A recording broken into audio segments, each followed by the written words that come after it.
তো এই পর্বে শুরুতে দেখা যায় সুজান দেখলো শিওন দরজা দিয়ে ভেতরে ঢোকে আর তার কাছে আসে।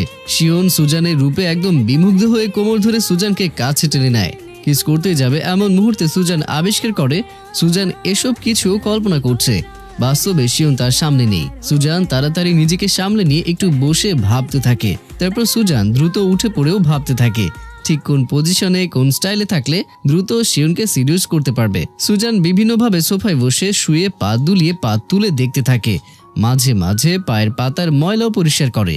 এরপর গালে হাত দিয়ে উপর হয়ে শুয়েও ভাবতে থাকে যে কখন শিওন আসবে আর সুজানের প্ল্যান সে সফল করবে। এর মধ্যেই আবার সুজানের ডেভিল আত্মা এসে সুজানকে বলে এসব করে লাভ নেই, সে তো কোল্ড হার্টের মানুষ, এক প্রকার হার্টলেস। সুজান বলে আমিও তাহলে আগুন, তার ওই বরফ আমি গলিয়ে ছাড়বো। এই বলেই ডেভিল আত্মাকে সে ব্যানিশ করে দেয়। এদিকে বাসায় ফিরে উডি তো চরম বিরক্তি ভাব প্রকাশ করতে থাকে যে কিভাবে সঙ্গের সাথে পেরে উঠবে। এর মধ্যেই নিচে তলায় সং বেসুরো গলায় গান করে, আরো বিরক্ত করে তুলে উডিকে। এরপর উডির ফোনে রং নাম্বার থেকে কল আসে, বাড়ি বিক্রি কথা জিজ্ঞেস করে। উডি রেগে বলে সে তো বাড়ি বিক্রি করবে না, তার নাম্বার এসব জায়গায় দেয় কে। ফোন রেখে উডি রাগ করতে করতে বলে এই লোকগুলো অনেকটা সঙ্গের মতো, একদম নাছর বান্দা, পেছনে লেগে আছে। এরপর উডি একটা বুদ্ধি বের করে। উডি এখানে একটা ডেভেলপার কোম্পানির ফোন নাম্বার বের করে আর কল করে বলে তারা বাড়ি বিক্রি করবে। আর নাম্বার হিসেবে উডি তখন সঙ্গের নাম্বার দিয়ে বলে এটা আমার স্বামীর নাম্বার, ওনার সাথে বিস্তারিত আলাপ করতে পারেন। এরপর তো সঙ্গের ফোনে একের পর এক কল আসতে শুরু করে বাড়ি বিক্রির ব্যাপারে। সং তো বিরক্ত হয়ে যায়, এভাবে হঠাৎ করে বাড়ি বিক্রি নিয়ে কেন তাকে বিরক্ত করা শুরু হচ্ছে। রাতের বেলায় শিওন বাড়ি ফিরে দেখে সুজান সোফাতেই অপেক্ষা করতে করতে ঘুমিয়ে গেছে। শিওন তখন সুজানের কাছে গিয়ে তার মুখ দেখতে থাকে, কত সুন্দর আর নিষ্পাপ লাগছে তাকে। এর মধ্যে সুজান নড়ে চড়ে ওঠে। শিওন দ্রুত উঠে দাঁড়িয়ে ঘুরে দাঁড়ায়। সুজান ঘুম ভেঙে দেখে শিওন দাঁড়িয়ে। সুজান প্রথমে আটকে যায়, পরে আস্তে আস্তে ঘুমের ভান করে ঘুরে যায়, পায়ের কাপড় সরিয়ে দেয়, গায়ের চাদর নামিয়ে দেয়, এমন ভাব করে সুজান যেন ঘুমের ঘোরে তার ঠান্ডা লাগছে। তখন সুজান মনে মনে বলে দেখি শিওন কতক্ষণ নিজেকে নিয়ন্ত্রণ করতে পারে। শিওন এরপর ঘুরে দাঁড়ায় আর সুজানকে ঠান্ডায় কাঁপতে দেখে জানালার দিকে তাকিয়ে দেখে জানালাটা খোলা। প্রথমে কি করবে ভেবে পায় না, পরে শিওন সুজানকে কোলে করে বেডরুমে নেবার সিদ্ধান্ত নেয়। সুজান তো শিওনের কোলে একদম আলতো করে উঠে গলা জড়িয়ে ধরে, যেন সে ঘুমে বেহুশ। শিওন বেডরুমে নিয়ে গিয়ে সুজানকে একদম শুইয়ে দেয়। একটু পর সুজান চোখ মেলে, শিওনের তো হার্টবিট বেড়ে যেতে শুরু করে। শিওন উঠে যাবার সময় সুজান টাই ধরে শিওনকে আরো কাছে নিয়ে আসে। শিওন তো অনেক কষ্টে নিজেকে কন্ট্রোল করে বলে রাত অনেক হয়েছে, ঘুমিয়ে পড়ো। এরপর শিওন দ্রুত বেরিয়ে যায়। সুজানের প্ল্যান এবারও সফল না হওয়ায় সে আফসোস করতে শুরু করে। শিওন বের হয়ে বলতে থাকে ডোপামিন আর এন্ড্রোনিল হরমোনের দ্রুত চলাচলের জন্য হার্টবিটটা হয়তো বেড়ে গেছে, বেশি কিছু না, জাস্ট রিল্যাক্স।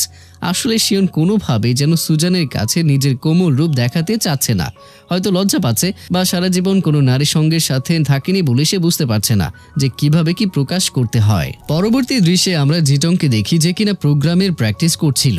তখন সু জাওয়ে কেক নিয়ে আসে জিটং এর জন্মদিন উপলক্ষে। জিটং তো খুবই খুশি হয়ে যায় আর জিজ্ঞেস করে তোমার মনে আছে আসলে ওয়াং আর শাওতাও আসতে পারেনি, তাই আমি তোমাকে ডাকছিলাম। সু জাওয়ে মোমবাতি জ্বালাতে জ্বালাতে বলে ও আচ্ছা। এরপর সু জাওয়ে জিটংকে উইশ করতে বলে।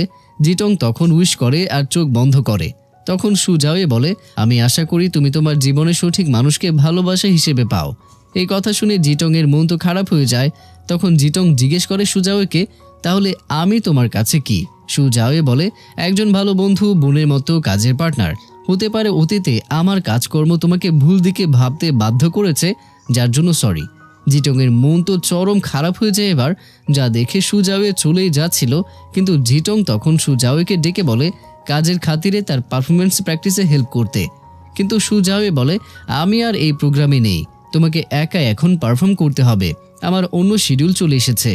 এরপর সু জাওয়ে চলে যায় আর জিটং মাটিতে বসে পড়ে। সে পুরোপুরি ভেঙে পড়ে, যেটুকু আশা ছিল তাও আজ শেষ হয়ে যায়। বাসায় ফিরে সু জাওয়ে পিয়ানো প্র্যাকটিস করতে থাকে, কিন্তু সুর তাল কেটে যাচ্ছিল। তখন সু জাওয়ে ভাবতে থাকে সুজানের সেই কথা, একজন ছেলে আর মেয়ে একসাথে ছিল, সব সুযোগ ছিল, কিন্তু তাদের মধ্যে কিছুই হয়নি। সুজান এটা বলেছিল শিওনের ব্যাপারে ভেবে, কিন্তু সু জাওয়ে ভেবে নেয় এটা সুজান হয়তো তাকেই উদ্দেশ্য করে বলেছিল। সু জাওয়ে তাই আফসোস করছিল কেন কিছু সে করেনি। রাতে সুজান সেই পাখিটার সাথে একা একা কথা বলে। পাখিটাকে জিজ্ঞেস করে শিওনের যদি তার উপরে এত ফিলিংস না থাকে তাহলে কেন সে প্রকাশ করছে না, নাকি সত্যি শিওন পছন্দ করে না সুজানকে। শিওন বিছানায় শুয়ে চিন্তা করে তার ভাইয়ের কথা, যখন তার ভাইয়া তার মায়ের কানের দুল নিয়ে সুজানকে দিতে বলেছিল ঝো ফ্যামিলির বৌমা হিসেবে। কিছুক্ষণ চিন্তা করে শিওন বাতে নিভিয়ে ঘুমিয়ে পড়ে। কিন্তু অন্যদিকে সঙ্গের তো ঘুম হারাম। একের পর এক বাড়ি বিক্রির লোক সঙ্গকে ফোন করতেই থাকে। সঙ্গ এক পর্যায়ে বিরক্ত হয়ে বলে আর ফোন করবেন না আমাকে। পরের দিন সকালে সুজান গড়িমড়ি করে উঠে আগে ঘড়ির সময় দেখে। সে ভাবতে থাকে শিওন আবার বেরিয়ে গেল কিনা, কিন্তু এখন অনেক সকাল, তাই সুজান ভাবে শিওন হয়তো এখনো ঘুম থেকে ওঠেনি। এদিকে সুজান রাতে ঠিক মতো ঘুমাতে পারেনি। এরপর সুজান বের হয়ে দেখে শিওন কিচেনে ব্রেকফাস্ট তৈরি করছে। সুজান গিয়ে শিওনের কাজ করা দেখে ইমপ্রেস হয়ে যায় আর ভাবতে থাকে বাহ, ছেলেটা এত কিছু পারে, কত শান্ত, আর এখন সবজিও কাটছে। এ তো আমার স্বপ্নের প্রেমিক পুরুষ। কিন্তু পরে আবার সুজান নিজেকে সামলে নিয়ে বলে না না, এরকম হলে চলবে না। আমি কে সেটা আমাকে ভুলে গেলে চলবে না, আমার উদ্দেশ্য ভুলে গেলে হবে না। এরপর সুজান বিভিন্ন স্টাইলে অঙ্গভঙ্গি শুরু করে, কখনো ঘাড় ঘুরিয়ে, কখনো চুল ঝাঁকি দিয়ে, কিংবা কখনো পা তুলে মোটামুটি সিডিউস করার মতো চেষ্টা করে।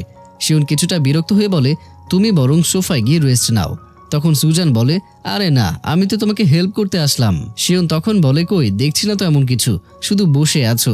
এই বলে শিওন কফির বক্স আনতে যায়। সুজান এটা দেখে দ্রুত গিয়ে বলে আরে না না, আমি তোমাকে হেল্প করব, তুমি টোস্ট সামলাও, আমি কফি দেখছি। এই বলে কফির বক্স সে নিতেই যাবে, কিন্তু শিওন হাত উঁচু করে সেটা ওপরে তুলে রাখে। সুজান তো রেগে যায়, না না, আমি এতটাও শর্ট হতে পারি না, আমি এই বক্স নিয়ে ছাড়বো। বারবার হাত উঁচু করে নেওয়ার চেষ্টা করে সে। শেষ পর্যায়ে এক লাফ দিয়ে বক্স ধরার চেষ্টা করে।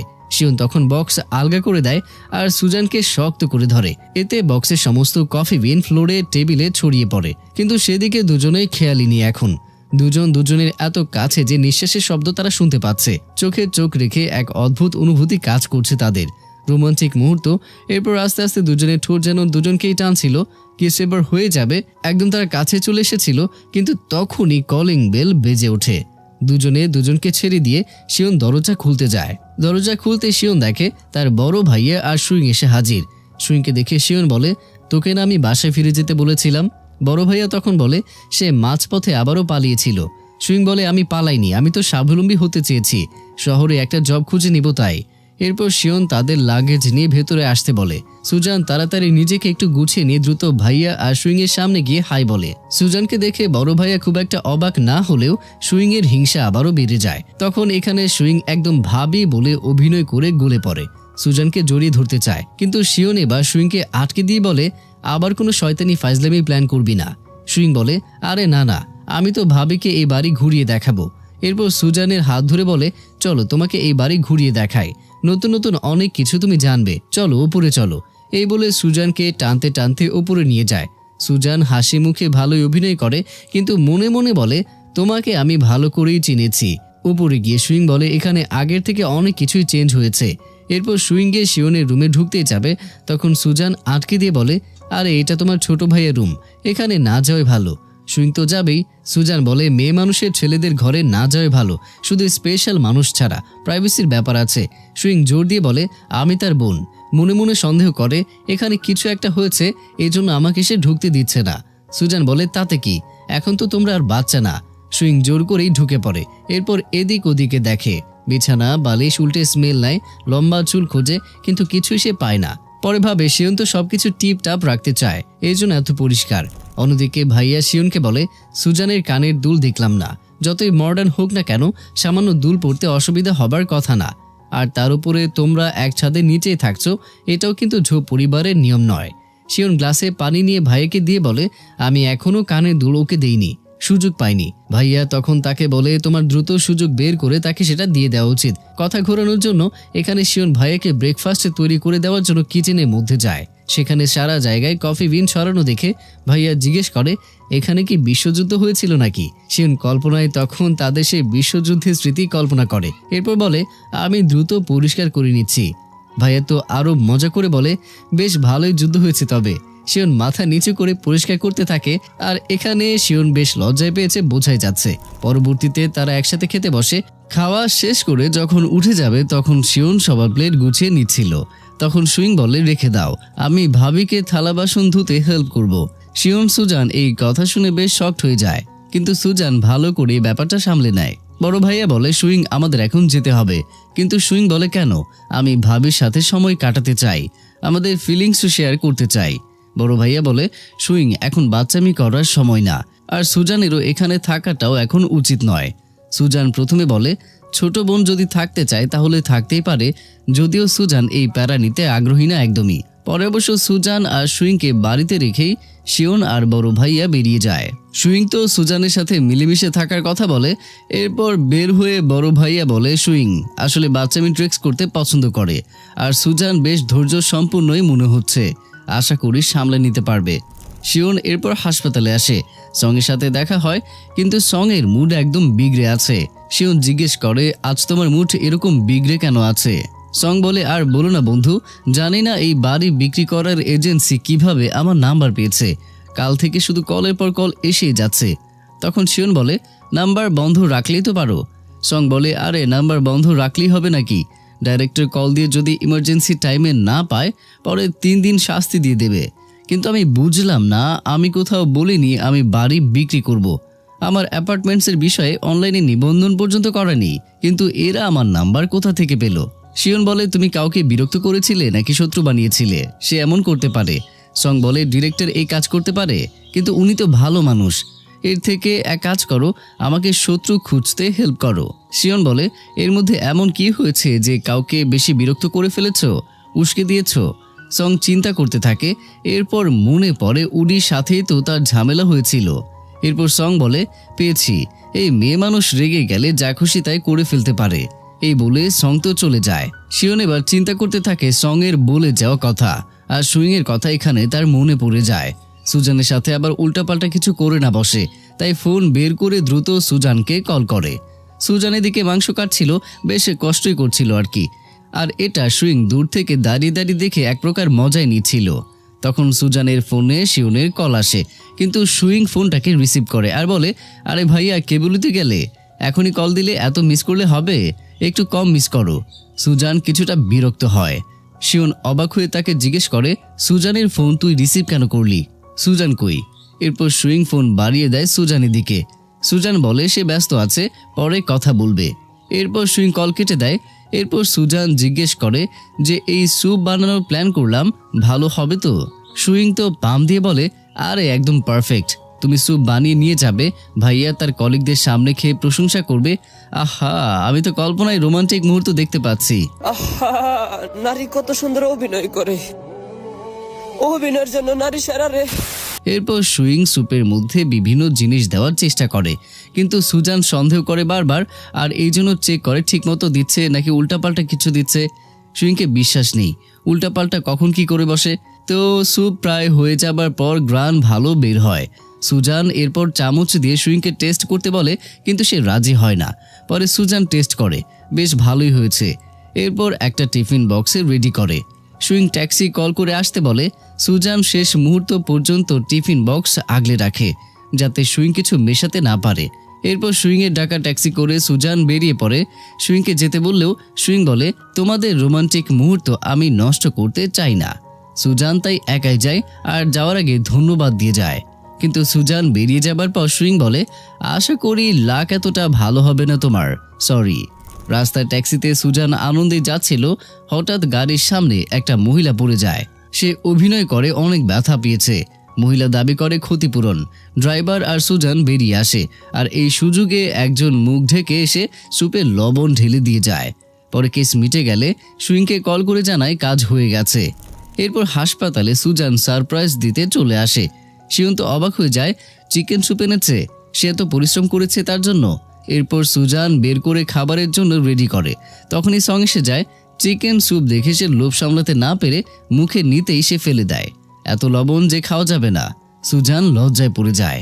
পরের দৃশ্যে আমরা সুজানকে বাসায় আসতে দেখি। সুইং অপেক্ষা করছে অপমান কেমন হলো জানার জন্য। সুজান উদাস মনে বলে, আরে স্যুপ লবণ পড়ে গেছে, তোমার ভাইয়া খেতেই পারেনি।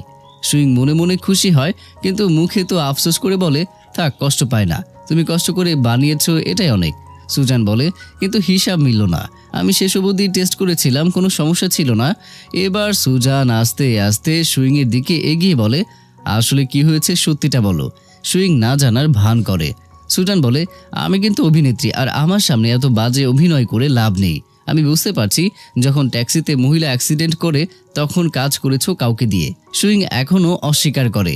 এরপর সুজান কাছে বসে হাত ধরে বলে, দেখো আমরা একটা ফ্যামিলি, আশা করব আমাকে ক্ষতি করতে গিয়ে ভাইয়াকে কষ্ট দেবে না। সুইং এবার বোঝার অভিনয় করে, কিন্তু সুজান যখন সব বলে উপরে চলে যায় তখন সুইং বলে, আমার খেলা এখনও শেষ হয়নি। এরপর সিন শিফট হয় উড়িয়ে ফ্ল্যাটে।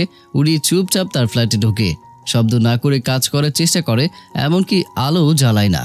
আস্তে করে রুমে এসে নিঃশব্দে পানি খেতেই যাবে তখনই সং এসে নক করে। প্রথমে উড়ি ভাবে খুলবে না, কিন্তু পরে বিরক্ত হয়ে দরজা খুলে বলে, কি সমস্যা তোমার? আমি বলেছি আমাদের মধ্যে কিছু হবে না, প্লিজ আমাকে আর বিরক্ত করতে আসবে না। এটা বলেই মুখের উপরে দরজা বন্ধ করে দেয় সে। সং এতে মন খারাপ করে চলে যায়। উডি এবার রেস্টুরেন্টে জুলি আর সং এর কথাবার্তা কল্পনা করে আর বলে, আমি তোমার এই আচরণ মানতে পারবো না, তাই তোমার থেকে দূরে থাকাই আমার জন্য ভালো হবে। পরের দৃশ্যে দেখা যায় শিওন বাড়িতে আসে। সুজান তো তখন গিয়ে রোমান্টিক স্টাইলে রাস্তা আটকায়। কাছে গিয়ে জিজ্ঞেস করে, তোমার হার্ট কি দ্রুত লাফাচ্ছে? সেও নিজেকে কন্ট্রোলে রাখে। এরপর কিচেনে রান্না করার সময় সিরিয়াস করতে চলে আসে সুজান। এসে শিওনকে পেছন থেকে জড়িয়ে ধরে, এরপর ঘুরিয়ে দাঁড় করিয়ে বুকে মাথা রাখে। শিওনের হাত কাঁপছে দেখে সুজান হাত নিয়ে নিজের কোমরে রাখে। এরপর রাতে বাগানে দাঁড়িয়ে সুজান শিওনকে বেবিও বলে ডাকে।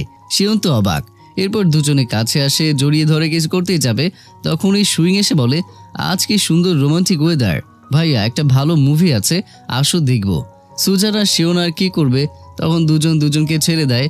এদিকে মুভি দেখতে এসে সুইং নিজেই ঘুমিয়ে যাচ্ছে, কিন্তু বাকিরা চোখ বড় বড় করেই মুভি দেখছে। মুভি শেষ হবার পর শিওন উঠে গুড নাইট বলে চলে যায়। সুজান উঠে সুইং এর ঘাড় ধরে বলে, গুড নাইট, ঘুমিয়ে পড়ো। সুইং তো ভাবে এটা কি হলো, এরপর নিজেও টিভি অফ করে ঘুমিয়ে পড়তে রুমে যায়। এরপর আমরা দেখতে পাই রাতে সুজান শুয়ে এপাশ ওপাশ করতে থাকে, কিন্তু তার ঘুম আসে না। এরপর ফোন বের করে শিওনকে সে মেসেজ করে, বেবি তুমি কি ঘুমিয়ে গেছো? শিওন না লিখে জবাব দেয়। সুজান বলে, তাহলে কি আমাকে মিস করছো? শিওন বলে, হ্যাঁ, তবে এখন ঘুমিয়ে পড়ো। সুজান এবার ডেটে যাবার অফার করে। শিওন বুঝতে পারে না এখন কিসের ডেট। এরপর সুজান বলে, চিলেকোঠার পাখির ঘরে ডেটে চলো। তখন দুজনে রুম থেকে চুপি চুপি বের হয় চিলেকোঠার ঘরে যাবার জন্য। তারা শব্দ করে না যদি সুইং জেগে যায়। আর এখানেই এই পর্বটা শেষ হয়ে যায়।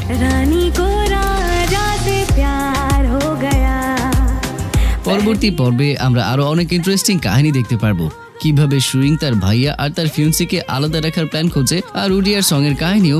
তো দেখা হচ্ছে পরের পার্টে, ততক্ষণ পর্যন্ত সাথে থাকবেন আশা করি। ধন্যবাদ সবাইকে।